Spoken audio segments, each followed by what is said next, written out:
Cade Lamoureux presents Injunction with NCH Videopad. Hernando De Soto, A Life and Expedition. Hernando De Soto was born circa 1500 in Spain.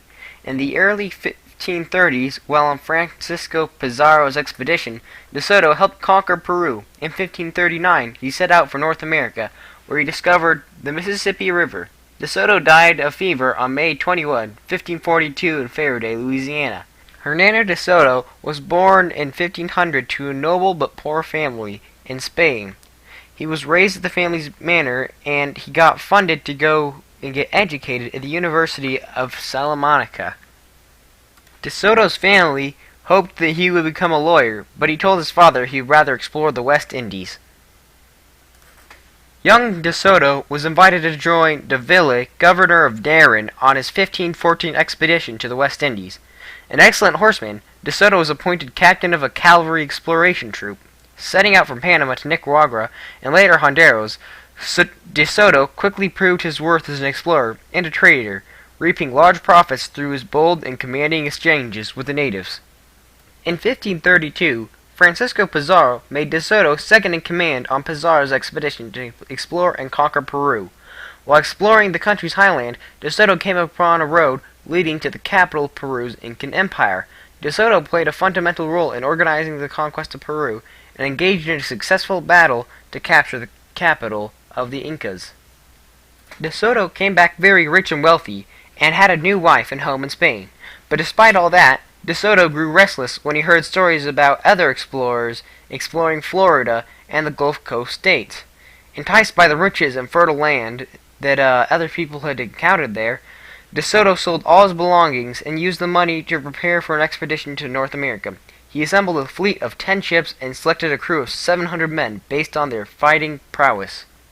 In 1538, De Soto and his fleet departed. On their way to the United States, De Soto and his fleet stopped in Cuba, where they were delayed by helping the city of Havana recover after the French sacked and burned it.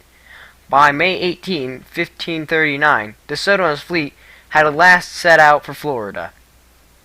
They landed at Tampa Bay, and for the next 3 years, De Soto and his men explored the southeastern United States, facing ambushes and enslaving the natives along the way. After Florida came Georgia, and then Alabama. In Alabama, De Soto encountered his worst battle yet, against the Indians in Tuscaloosa. Victorious, De Soto and his men next headed westward, discovering the mouth of the Mississippi River. In the process, De Soto's voyage would in fact mark the first time that a European team of explorers had ever traveled via the Mississippi River.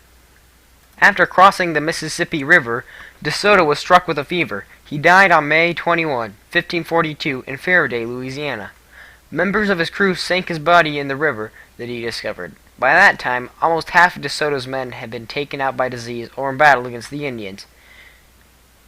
Even though he did not make it back, his act still did change history and opened a new land of exploration to people who had never known it existing before. I believe that if Hernando De Soto was alive today, that he would not like a wall built between America and Mexico. This is because Hernando De Soto has found lots of wealth in Central America, and he would not like the United States of America to be walled off from it. However, Hernando De Soto would most likely enslave the Mexican population, as they are natives, and this would not go positively for the Mexican nation.